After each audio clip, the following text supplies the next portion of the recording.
BNNP Sumbar musnahkan sebanyak 93 kg narkotika jenis ganja dan 194 gram narkotika jenis sabu yang digelar di halaman kantor BNNP Sumbar di kawasan Mata Air, Kecamatan Padang Selatan, Kota Padang.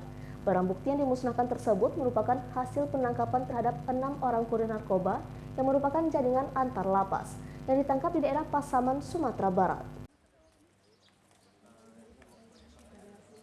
BNNP Sumbar menyatakan bahwa Provinsi Sumatera Barat berada pada garis merah dalam kasus peredaran narkotika sejak tahun 2019 hingga tahun 2022 usai dilanda pandemi. Salah satunya penangkapan terbesar dalam kasus narkotika di Sumbar adalah penangkapan 6 orang kurir narkoba jaringan lapas di daerah Pasaman, Sumatera Barat beberapa waktu lalu dengan hasil barang bukti 93 kg ganja dan 194 gram sabu. Seluruh barang bukti selanjutnya dimusnahkan di halaman kantor BNN Sumbar dengan cara diblender dan dibakar. Pemusnahan barang bukti narkotika ini turut disaksikan oleh sejumlah stakeholder di Kejaksaan, Kakanwil Hukum dan HAM, Balai POM, dan Rami, serta Bea Cukai Teluk Bayur. Selain keterlibatan warga binaan, Kakanwil Kementerian Hukum dan HAM Sumbar, Andika Dwi Prasetya menyatakan bahwa selain adanya keterlibatan warga binaan dalam jaringan narkoba di Sumbar, juga ada 2 petugas lapas yang ikut terlibat dan saat ini menjalani hukuman di lapas security maksimum.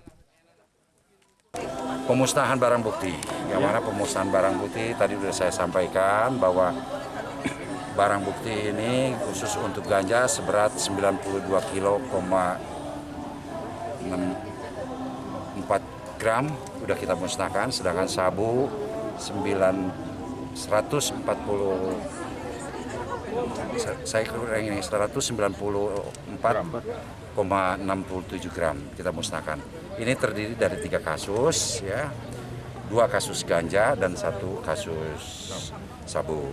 Dan perlu saya sampaikan kepada rekan-rekan, kebetulan saya di samping saya ini Pak Kanwil, hubungan kita selama ini, ya, kolaborasi antara BNN dan Komham cukup baik, makanya kita bisa mengungkap pelakunya ini masyarakat binaan yang ada di RP tersebut.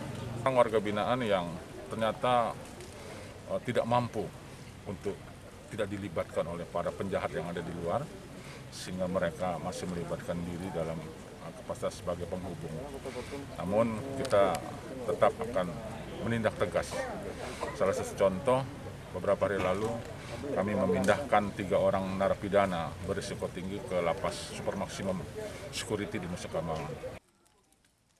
Dari Padang, Sumatera Barat, Budi Sunandar, iNews melaporkan.